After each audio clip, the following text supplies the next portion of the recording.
Hello friends, lecture 4 आगे बढ़ते हैं और आज जो टॉपिक हम पढ़ेंगे दैट इज ऑफर। अब हम पर्टिकुलरली ऑफर के बारे में बात करेंगे। बोर्ड पे देख सकते हैं आपने जो लिखा है ऑफर और प्रपोजल सेक्शन 2 सबसेक्शन ए। देखिए, मैं कहूंगा अब तक जो हम पढ़ रहे थे वो जनरल था। जैसे हम कॉन्ट्रैक्ट की डेफिनेशन पढ़ा, उसके एसेंशियल्स पढ़ रहे थे, अलग अलग टाइप्स ऑफ कॉन्ट्रैक्ट्स हमने पढ़े और मैंने बीच बीच में आपसे कई बार कहा भी सही कि अभी हम सुपरफिशियली पढ़ रहे हैं। इनमें से हर एक टॉपिक पे हमको एक डिटेल टॉपिक पढ़ना है, तो वो यहां से अब डिटेल चालू होगी। अब मैं नहीं कहूंगा बार बार कि आगे आएगा या डिटेल में पढ़ेंगे।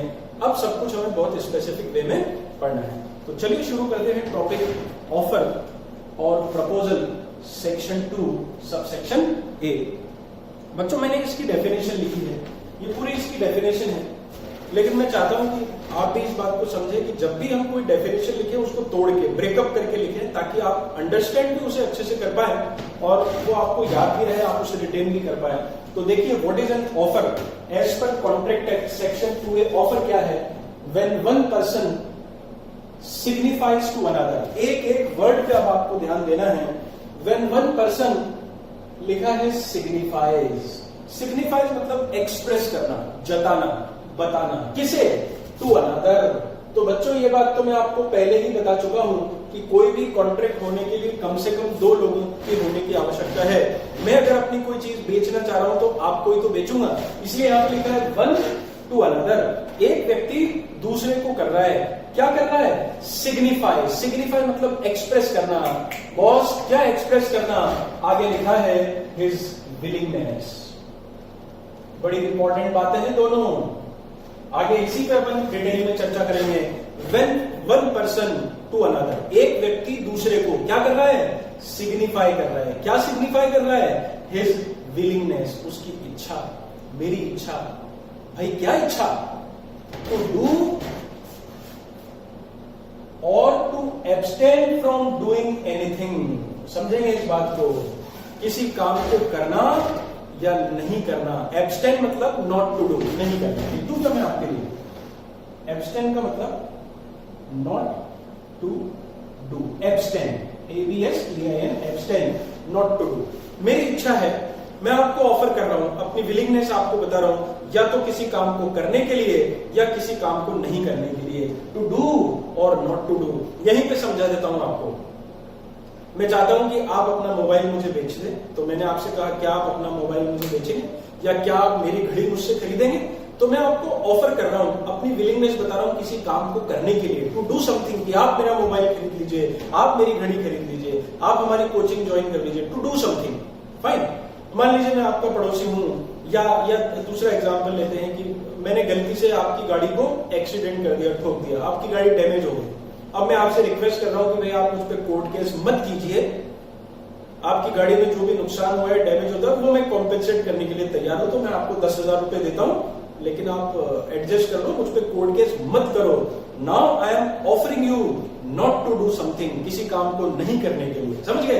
आगे अपन और बात करेंगे। तो मैं कह रहा था one person to another, what? Signifies. क्या सिग्निफाइज? His willingness. किस चीज की विलिंगनेस? टू डू और एब्सटेन फ्रॉम डूइंग एनीथिंग, कोई भी काम करना या नहीं करना। और ये विलिंगनेस मैं आपको क्यों बता रहा हूं? With a view to obtain the assent of that other, ताकि आप उस पर मुझे अपनी सहमति दें। एसेंट का मतलब होता है सहमति, कंसेंट, टू एग्री। चलिए इंग्लिश में लिख लेते हैं, to agree with a view to obtain the assent of that other to such act और एब्सटिनेंस। और मैं आपको जो ऑफर कर रहा हूं उसका मकसद है कि आप उस ऑफर को स्वीकार कर लें, आप मेरी बात को मान लें। And that is known as an offer. Then he is said to make an offer. तब ये कहा जाता है कि उसने एक ऑफर किया है। इन सबको जोड़ दीजिए। When one person signifies to another his willingness to do or abstain from doing anything with a view to obtain the assent of that other to such act or abstinence, he is said to make an offer. What the point? आप अपने module में भी देखेंगे तो सबसे पहले यही definition उन्होंने दी है ऑफर की। फिर से पढ़ देता हूं। When one person signifies to another his willingness to do or abstain from doing anything with a view to obtain the assent of that other to such act or abstinence, he is said to make an offer or also known as proposal. अब ये definition का analysis इन्होंने किया, जैसा मैंने आपको main element बताए हैं. चलिए मॉड्यूल में से पढ़ते हैं. पहला लिखा है the person making the proposal और offer is called the promisor और ऑफरर. जो बंदा अपनी विलिंगनेस एक्सप्रेस कर रहा है उसे हम ऑफरर कहते हैं, और जो बंदा उसे एक्सेप्ट कर रहा है उसे हम ऑफर कहते हैं. समझा दो मैं आपको, वैसे तो बात बड़ी आसान. ऑफरर, ऑफर,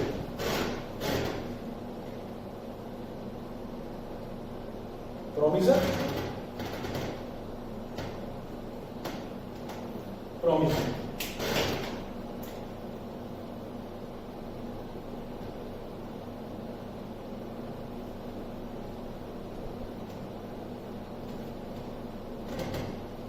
थोड़ा समझिएगा, मैंने ऐसे ही लिखा है आपको अंडरस्टैंड कराने के लिए.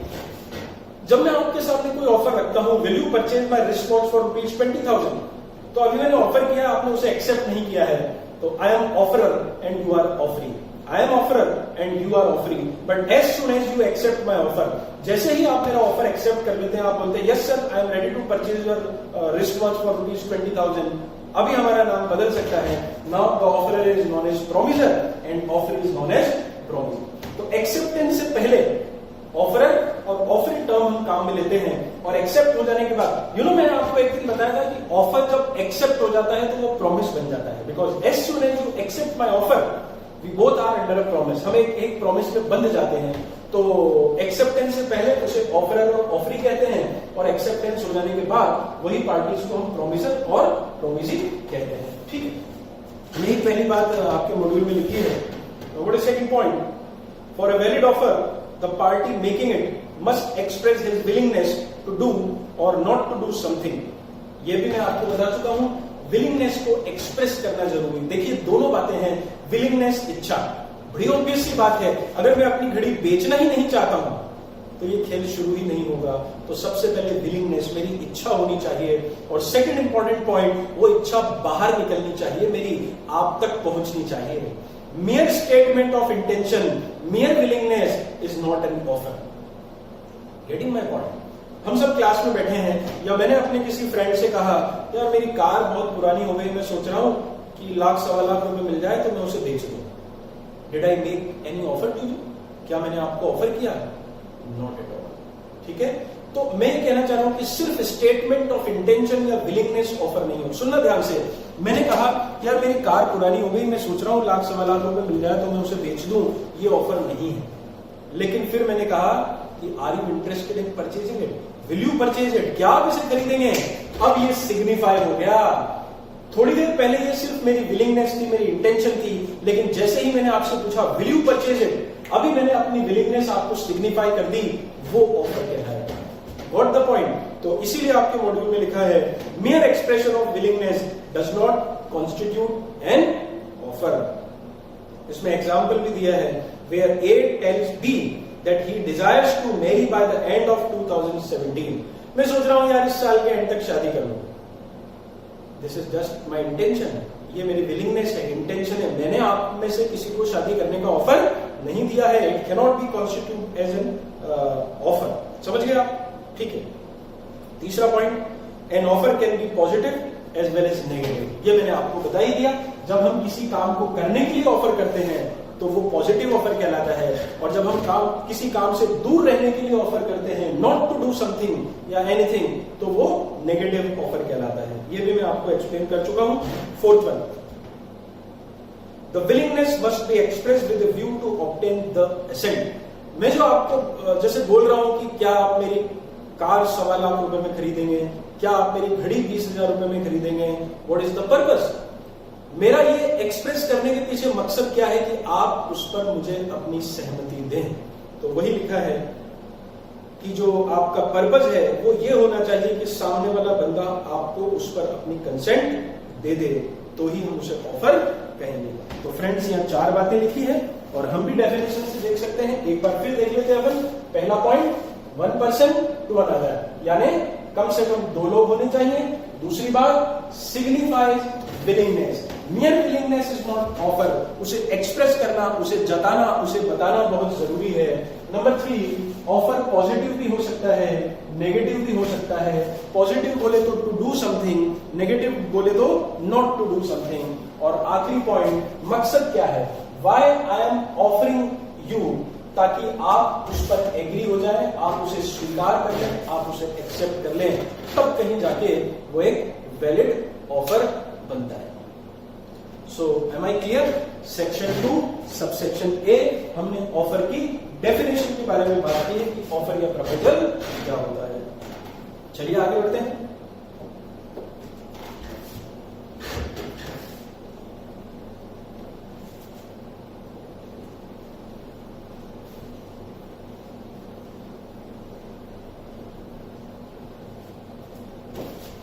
क्या टॉपिक है? Types of offer.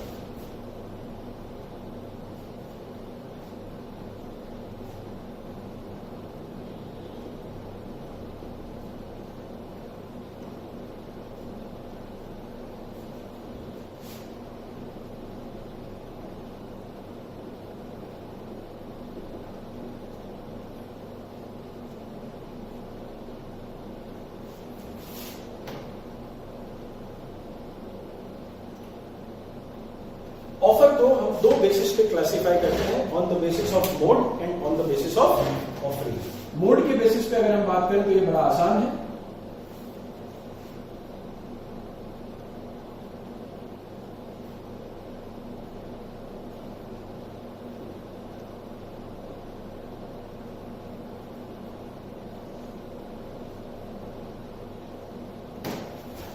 On the basis of mode देखिए वहां भी लिखा होगा एक्सप्रेस ऑफर, इंप्लाइड ऑफर। और मैंने पिछली क्लास में इसके बारे में आपको बताया था, सेक्शन 9 कहता है, जब हमने टाइप्स ऑफ कॉन्ट्रैक्ट पढ़ा था, सो व्हेनेवर कॉन्ट्रैक्ट या I can say offer is made by use of word, जब भी ऑफर करने के लिए शब्दों का इस्तेमाल किया जाता है, चाहे वो रिटन हो या स्पोकन हो, we call that express offer. And whenever offer is made by using other than word, शब्दों के अलावा किसी चीज का इस्तेमाल करके किया जाए तो फिर वो इम्प्लाइड है। वो इम्प्लाइड बाय सर्कमस्टांसेस हो सकता है, इम्प्लाइड बाय कंडक्ट हो सकता है। कुछ एग्जांपल्स हैं, लाइक एक बस है जिसका एक फिक्स रूट है, मान लीजिए वो महावीर नगर से स्टेशन चलती है, it is known to all, उसका एक फिक्स रूट है, एक फिक्स फेयर है, वो उसका एक इम्प्लाइड ऑफर है, उसे बताने की आवश्यकता नहीं है। आप जाइए उसमें, बस में बैठ जाइए, वो एक फिक्स फेयर में आपके डेस्टिनेशन पे आपको पहुंचाएगी। आप एटीएम पे जाते हैं तो वो सीधा के बीच में कॉन्ट्रैक्ट, जैसे ही आप कार्ड इंसर्ट करेंगे पैसा निकालेंगे। एक आप स्टेशन पे जाते हैं, कुली आपका लगेज पिक करता है, you don't say anything, he doesn't say anything, वो आपका लगेज पिक करता है और आप भी उसके पीछे पीछे चल देते हैं। There is an implied contract between you and him.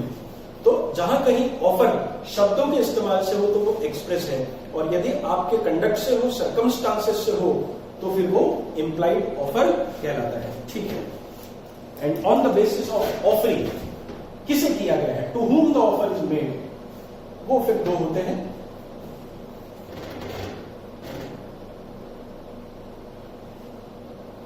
General offer और specific offer. On the basis of general offer, specific offer.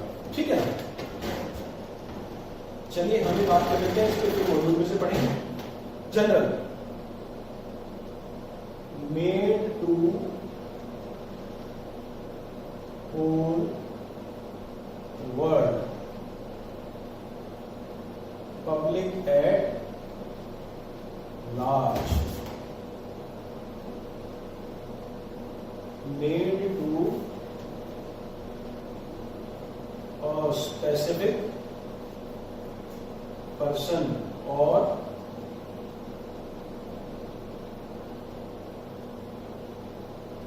ध्यान से सुनिएगा, वैसे आसान है पर बात ध्यान से सुनिए, सब कुछ लिख नहीं पाऊंगा। As the name suggests, general offer, when an offer is made to the whole world, when the offer is made to public at large, that is called general offer. I offer to sell this marker at ₹20. कोई भी इसे खरीद सकता है, anyone can purchase it, general offer. ठीक है ना, मैं मिस्टर ए को या मिस्टर यश को अपना ये मार्कर पर्टिकुलरली सेल करने के लिए ऑफर करता हूं कि will you purchase this marker for ₹20, वो स्पेसिफिक ऑफर है। सुनिएगा, या मैं कहता हूं कि भाई ये सीए फाउंडेशन की क्लास है, क्या आप में से कोई इस मार्कर को ₹20 में खरीदेगा? अभी भी ये क्या है, स्पेसिफिक ग्रुप ऑफ पर्सन है। या रेजोनेंस में जितने भी बच्चे हैं, क्या वो इस मार्कर को ₹20 में खरीदना चाहते हैं? और ग्रुप ऑफ पर्सन है। सीएस के जितने भी स्टूडेंट्स हैं, क्या वो उनमें से कोई इस मार्कर को खरीदना चाहता है? वो भी स्पेसिफिक ऑफर कहलाएगा। तो ध्यान रखिएगा, जनरल ऑफर जो है होल वर्ल्ड को किया जाता है, पब्लिक एट लार्ज को किया जाता है, उसमें कोई कम्युनिटी या ग्रुप ऑफ पर्सन को स्पेसिफाई नहीं करते हैं। लेकिन स्पेसिफिक ऑफर या तो किसी पर्टिकुलर पर्सन या ग्रुप ऑफ पर्सन को किया जाता है, वेरी सिंपल। दूसरी बात, जनरल ऑफर क्योंकि पूरी दुनिया को किया गया है, पब्लिक एट लार्ज किया गया है, इसे कौन एक्सेप्ट कर सकता है? Anyone can accept it. इसे कोई भी एक्सेप्ट कर सकता है, बशर्ते कि उसे उसकी नॉलेज होनी चाहिए। ध्यान रखना, फिर आगे इसकी डिटेल आएगी। कोई भी इसे एक्सेप्ट कर सकता है, बशर्ते कि उसे उसकी नॉलेज होनी चाहिए। और ये कौन एक्सेप्ट करेगा? क्योंकि ये स्पेसिफिक ऑफर है, किसी पर्टिकुलर पर्सन को किया गया है, कम्युनिटी को किया गया है, तो वही लोग ऑफर कर सकते हैं, सॉरी वही लोग इन्हें एक्सेप्ट कर सकते हैं जिन्हें ये ऑफर किया गया है।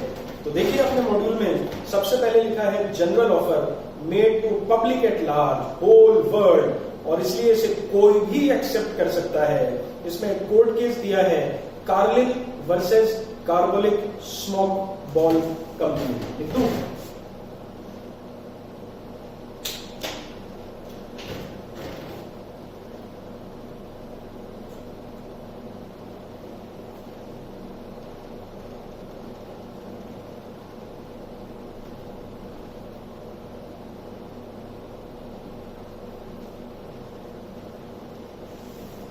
ये केस लो इसमें है जनरल ऑफर का, ध्यान रखिएगा, ये आगे भी आएगा। यहां से इसकी शुरुआत करते हैं, मैं समझाता हूं आपको क्या है। देखो, इसको ऐसे समझो, ये जो कार्बोलिक स्मोक बॉल कंपनी है, इट्स अ फार्मास्यूटिकल कंपनी। इन्होंने कोई मेडिसिन बनाई, उसका नाम था स्मोक बॉल। तो इन्होंने कोई ऐसा मेडिसिन बनाया और न्यूज़पेपर में इन्होंने एक एडवर्टीजमेंट दिया कि जो कोई हमारे स्मोक बॉल को, इस मेडिसिन को एक प्रेस्क्राइब्ड मैनर में लेगा, he will not be caught by influenza, उसको इन्फ्लुएंजा करके डिजीज नहीं होगी। और अगर ये स्मोक बॉल, ये मेडिसिन लेने के बाद भी किसी को इन्फ्लुएंजा हो गया, तो हम 100 पाउंड उसको एज ए कॉम्पेंसेशन देंगे। तो ध्यान से सुने, हम क्या पढ़ रहे हैं, जनरल ऑफर। इस कंपनी ने न्यूज़पेपर में ये ऐड दिया कि जो कोई भी इस स्मोक बॉल को, इस मेडिसिन को प्रेस्क्राइब्ड मैनर में लेगा, उसे इन्फ्लुएंजा नहीं होगा, और हुआ तो हम उसे 100 पाउंड देंगे। It was a general offer because it was made to whole world, public at large, सबके लिए था। दूसरी बात, इसे कोई भी एक्सेप्ट कर सकता है जिसे इसकी जानकारी हो। तो ये एक मैडम है, मिसेस कार्लिल, उन्होंने न्यूज़पेपर पढ़ा और उस प्रेस्क्राइब्ड मैनर में इस स्मोक बॉल मेडिसिन को लिया, और उसके बावजूद भी उनको इन्फ्लुएंजा हो गया। फिर उन्होंने कंपनी में क्लेम किया, कंपनी ने देने से मना कर दिया, क्योंकि कंपनी ने कहा भाई हमने तो आपको ऑफर किया ही नहीं। लेकिन कोर्ट ने ये डिसीजन दिया कि the advertisement in the newspaper regarding this smoke ball was a general offer. और जनरल ऑफर चूंकि पूरे वर्ल्ड को है, पब्लिक एट लार्ज है, उसे कोई भी एक्सेप्ट कर सकता है। So this is the case regarding general offer. और भी कहीं आएगा तो मैं आगे बताऊंगा, फिलहाल इतना। लेकिन अभी मैंने आपसे एक बात कही थी दोस्तों, कि इसकी एक शर्त है कि जनरल ऑफर वही एक्सेप्ट कर सकता है जिसे उसकी नॉलेज हो, उसकी नॉलेज होना आवश्यक है। तो एक और केस है, यहां पे किधर लिखूंगा, चलिए यही लिखूंगा।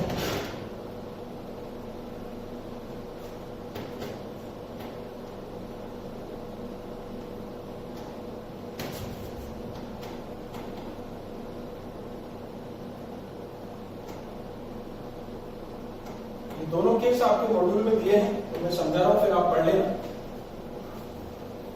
तो ध्यान दें, मैं बात क्या बता रहा हूं आपको कि जनरल ऑफर कोई भी एक्सेप्ट कर सकता है, बशर्ते उसे उसकी नॉलेज होनी चाहिए, क्योंकि पता नहीं होगा तो आप एक्सेप्ट कैसे करेंगे। ये केस को दिया है लालमन शुक्ला वर्सेस गौरी दत्त। ध्यान देना, ये मिस्टर गौरी दत्त जो है, ये मास्टर है। मास्टर मतलब कोई सेठ जी थे, ये पुराने जमाने के मास्टर थे, एम्प्लॉयर थे, और ये लालमन शुक्ला इनका सर्वेंट थे, इनका नौकर था। होता क्या है, मिस्टर गौरी दत्त जो है, इनका नेफ्यू कहीं खो जाता है, वो गुम जाता है। ध्यान से सुनिएगा, ये जो मिस्टर गौरी दत्त हैं, इनका नेफ्यू कहीं गुम जाता है, खो जाता है। उसे खोजने के लिए ये अपने सर्वेंट को भेजते हैं लालमन शुक्ला को, तो लालमन शुक्ला उसे खोजने के लिए किसी दूसरे शहर में चला जाता है। समझ गए आप? तो इनका नेफ्यू खो गया, उन्होंने ढूंढने के लिए अपने सर्वेंट को भेजा, उनका सर्वेंट चला गया। उसके बाद क्या हुआ, ये सेठ जी ने, गौरी दत्त ने न्यूज़पेपर में ऐड दिया कि भाई जो कोई भी मेरे भतीजे को ढूंढ के लाएगा मैं उसको एक्स अमाउंट से 1000 रुपए इनाम दूंगा। उन्होंने लोकल न्यूज़पेपर में इसको छपवा दिया। फाइन। तो जब आपने लोकल न्यूज़पेपर में छपवाया कि जो कोई भी इसे ढूंढ के लाएगा मैं उसे 1000 रुपए इनाम दूंगा, it was a general offer, क्योंकि ये सबको किया गया था। It was a general offer. Agree? अब फिर मान लीजिए 5-7 दिन बाद मिस्टर लालमन शुक्ला जो है उस भतीजे को, उस नेफ्यू को ढूंढ के ले आते हैं। जब वो नेफ्यू को ढूंढ के ले आते हैं तब उनको पता लगता है कि अरे यार पीछे से सेठ जी ने न्यूज़पेपर में ऐड दिया था और 1000 रुपए प्राइस उन्होंने अनाउंस किया था। Now he claims that price amount. अब मिस्टर लालमन जो है ये 1000 रुपए क्लेम करने के लिए अपने सेठ जी पे कोर्ट केस करते थे। तो जब कोर्ट केस हुआ तो ये डिसीजन दिया गया कि ओके, मिस्टर गौरी दत्त ने न्यूज़पेपर में जो एडवर्टीजमेंट दिया it was a general offer. ठीक है ना? लालमन शुक्ला उस भतीजे को ढूंढ के भी ले आया, तो एक तरह से वो काइंड ऑफ एक्सेप्टेंस थी, लेकिन प्रॉब्लम क्या थी? This offer was not known to mister Lalman Shukla. उन्हें पता थोड़ी था इस ऑफर के बारे में। तो ऑफर वही एक्सेप्ट कर सकता है जैसे उसकी नॉलेज हो। Without communication of offer, without knowledge of offer, you cannot claim it's acceptance. आपकी जानकारी नहीं है तो आप इसे कैसे एक्सेप्ट करेंगे? So what the point? तो ये 2 केस आपको मॉड्यूल में दिए हैं, दोनों मैंने आपको समझा दिए हैं। उसके बाद तीसरा है स्पेशल और specific offer. As the name suggest, ये किसी पर्टिकुलर पर्सन को किया जाता है। इसमें भी जैसे इन्होंने एग्जांपल दिया, A offers to sell his car to B, तो ए ने ऑफर किया, बी को ऑफर किया, तो ये स्पेसिफिक ऑफर है। एक केस दिया है वो मैं अगली क्लास में आपको एक्सप्लेन करूंगा जब हम एसेंशियल्स ऑफ वैलिड ऑफर पढ़ेंगे, बोल्टन वर्सेस जॉन्स। ठीक है? उसके बाद आता है अदर टाइप्स, लिख देता हूं मैं यहां पे।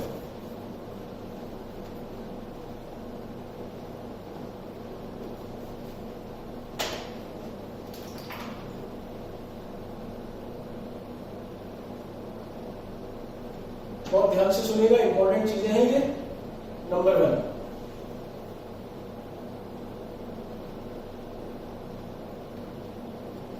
Cross offer.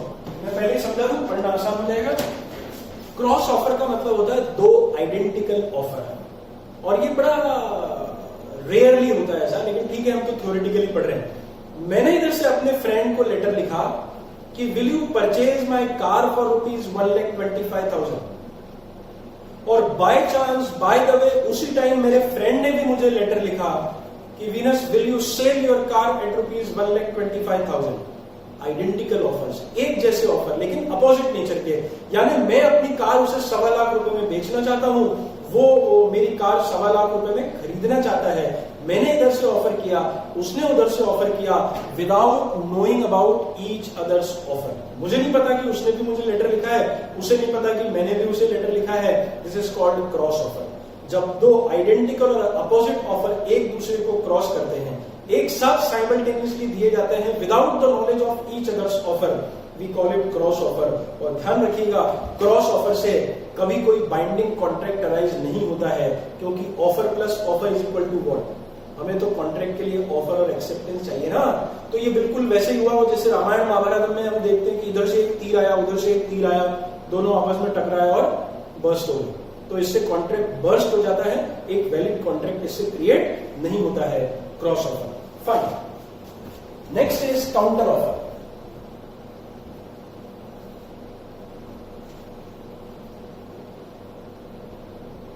Next is counter offer. It is also known as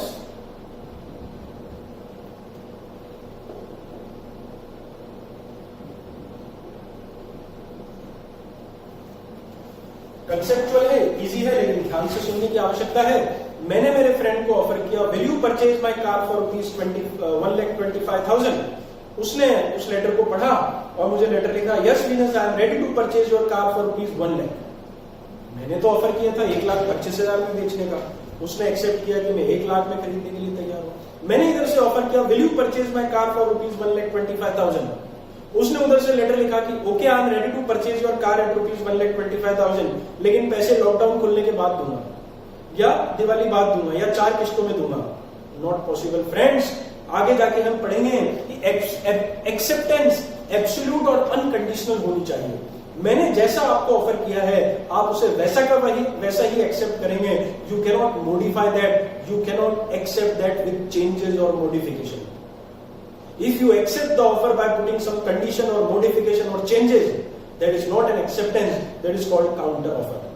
तो जब किसी के ऑफर को आप चेंजेस के साथ एक्सेप्ट करते हैं, इसीलिए उसको कंडीशनल एक्सेप्टेंस कहते हैं, काउंटर ऑफर कहते हैं, और उससे भी कोई कॉन्ट्रैक्ट अराइज नहीं होता है।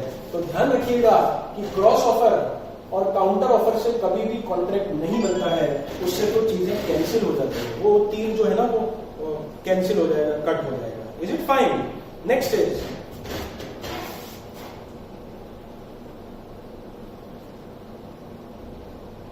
standing oblique open oblique continuing offer, standing offer, open offer, continuing offer। ठीक है ना? ये क्या होता है देखिएगा, ध्यान से सुनेंगे। When an offer remains open, stands open, or continue to remain valid over a period of time, we call it standing offer, open offer, continuing offer। देखिए जनरली तो ऑफर क्या होते हैं, एक बिल्कुल यस और नो के लिए होते हैं। क्या आप मेरी कार 1,25,000 रुपए में खरीदेंगे? क्या आप मेरी घड़ी 20,000 में खरीदेंगे? क्या आप ये मार्केट 20,000 रुपए में खरीदेंगे? से यस और नो। आप उसे एक्सेप्ट करेंगे या नहीं करेंगे with in A reasonable period of time, with in A reasonable period of. हाँ देखिए ये भी पॉइंट आगे आएगा। मैं आपको 20 रुपए का मार्कर बेचने का ऑफर कर रहा हूं, तो इसका रीजनेबल टाइम घंटे 2 घंटे हो सकता है। मैं आपको 20,000 रुपए की घड़ी बेचने की बात कर रहा हूं, तो इसका रीजनेबल टाइम 1-2 दिन हो सकता है। मैं आपको 1.25 लाख रुपए में अपनी कार या 50 लाख रुपए में अपना मकान बेचने की बात कर रहा हूं, यहां आपको डिसीजन लेने में 2-4 दिन भी लग सकते हैं। But what I am saying, जब एक ऑफर एक स्पेसिफिक पीरियड ऑफ टाइम के लिए ओपन रहता है तो हम उसे ओपन ऑफर, स्टैंडिंग ऑफर या कंटिन्यूइंग ऑफर कहते हैं। थोड़ा ध्यान देना, हालांकि मॉड्यूल में बहुत कम लिखा है पर मैं समझा रहा हूं। Offer to sell coal at the rate of 100 per kg financial year 2021। ठीक है, या चलिए ऐसा कर लेते हैं 1 अप्रैल 2020 से लेके 30 सितंबर 2020 तक। समझ गया? मैंने किसी कंपनी को ऑफर किया कि भाई मैं आपको कोल सेल करूंगा एट ₹100 पर kg, और ये जो मेरे ऑफर की वैलिडिटी है, my offer will remain open during the period of 1/4/2020 to 30 सितंबर 2020। इसलिए हम इसे स्टैंडिंग, ओपन और कंटिन्यूइंग ऑफर कहते हैं। थोड़ा ध्यान से समझना। अब मैंने तो एक ही बार ऑफर दे दिया आपको 6 महीने के लिए, 4, 5, 6, 7, 8, 9, 6 महीने के लिए ऑफर खुला रहेगा। When can you accept? मैंने जिस कंपनी को ऑफर दिया है, ऐसा अक्सर टेंडर्स में होता है, the company can accept it any time during this period.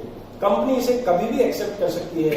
और सुनिएगा, जब जब कंपनी मुझे ऑर्डर देगी, जैसे मान लीजिए 15/4 को कंपनी ने मुझे ऑर्डर दिया ऑफ 500 kg। सो जैसे ही कंपनी मुझे ऑर्डर प्लेस करेगी, this will amount to acceptance. हमारे बीच में एक बाइंडिंग एग्रीमेंट, कॉन्ट्रैक्ट हो गया, मुझे कंपनी को सप्लाई करना पड़ेगा। फिर मान लीजिए 1 मई को कंपनी को जरूरत पड़ी, उन्होंने मुझे ऑर्डर दिया 200 kg का। तो जैसे ही वो मुझे अगला ऑर्डर देंगे, जब जब वो मुझे ऑर्डर देंगे, तब तब हमारे बीच में कॉन्ट्रैक्ट हुआ। यानी ऑफर एक ही बार किया जाता है, लेकिन इसकी एक्सेप्टेंस बार बार हो सकती है। जब जब आप मुझे ऑर्डर देंगे, तब तब वो एक्सेप्टेंस होगा, तब तब हमारे बीच में कॉन्ट्रैक्ट होगा, तब तब मैं आपको वो सप्लाई करने के लिए बाइंड रहूंगा, बाध्य रहूंगा। समझे क्या? अब फर्ज करो कि आपने मुझे 3 ऑर्डर दे दिए थे। 20/6 को आपने मुझे ऑर्डर दिया फॉर 600 kg। समझ ना बात को? ये 3 ऑर्डर मैंने एग्जीक्यूट कर दिया, हमारे बीच में 3 बार कॉन्ट्रैक्ट हो गया, और मुझे लगा कि बॉस ये महंगा पड़ रहा है, सोना 100 रुपए में अपने को पड़ता नहीं खा रहा है यार, नुकसान होगा, तो मैंने इस ऑफर को विड्रॉ कर लिया। Can I do so? क्या मैं इस ऑफर को विड्रॉ कर सकता हूं? कब विड्रॉ किया मैंने? मान लीजिए 1 जुलाई को, 1 साल 2020 को मैंने विड्रॉ कर दिया। Can I do so? Yes I can do so. Offer तो मैं विड्रॉ कर ही सकता हूं ना। क्यों? क्योंकि हमारे बीच में बाइंडिंग कॉन्ट्रैक्ट कब हो रहा था? जब आप इसे एक्सेप्ट कर रहे थे। तो आपने पहला ऑर्डर दिया, एक कॉन्ट्रैक्ट, दूसरा ऑर्डर दिया, दूसरा कॉन्ट्रैक्ट, तीसरा ऑर्डर दिया, तीसरा contract. Before next order I can withdraw my offer, मैं उसे विड्रॉ कर सकता हूं। लेकिन अगर उससे पहले आपने मुझे अगला ऑर्डर दे दिया तो वो मुझे उसी रेट पे ऑनर करना पड़ेगा। लेकिन आपके ऑर्डर देने से पहले अगर मैंने अपने ऑफर को विड्रॉ कर लिया तो ऑफर विड्रॉ भी हो सकता है। ध्यान रखना, एक ऐसा ऑफर जो स्टैंडिंग रहता है, ओपन रहता है, कंटिन्यू रहता है over a period of time, उसे हम स्टैंडिंग, ओपन या कंटिन्यू ऑफर कहते हैं। इस ड्यूरेशन में इसे कितनी भी बार एक्सेप्ट किया जा सकता है, and every time you accept there arises a new contract. और अगले किसी ऑर्डर से या आप उस एक्सेप्ट होने से पहले कभी भी अपने ऑफर को विड्रॉ या कैंसिल भी कर सकते हैं। Got the point? तो ये हमने पढ़ा टाइप्स ऑफ ऑफर के बारे में। आज इतना ही रखते हैं दोस्तों। देखिए, सबसे पहले हमने सेक्शन 2A ऑफर की डेफिनेशन पढ़ी। ऑफर क्या होता है मैंने अच्छे से आपको समझाया, डेफिनेशन को ब्रेक करके एक एक वर्ड का ध्यान रखिएगा। दूसरा पॉइंट, उसके बाद हमने डेफिनेशन का एनालिसिस किया कि ऑफर की डेफिनेशन के क्या क्या ब्रेकअप्स हैं, उसके कैरेक्टरिस्टिक्स को हमने देखा। और फिर तीसरा आज हमने पढ़ा various types of offer, express, implied. बड़ा आसान। सेक्शन 9 क्या था? यूज ऑफ वर्ड्स, रिटन और spoken, express. Otherwise then use of word, by your conduct, by circumstances, implied कहते हैं उसे। On the basis of offering, general को मैंने अच्छे से समझाया, Carlill versus Carbolic smoke ball company, और इसी में लालमन शुक्ला वर्सेस गॉरिदल। ऑफर का कम्युनिकेशन जरूरी है। Without knowledge of offer you cannot claim it, you cannot accept it. और ये स्पेसिफिक ऑफर है जो किसी पर्टिकुलर पर्सन को किया जाता है। बोल्टन वर्सेस जोन्स, वो हम कल देखेंगे।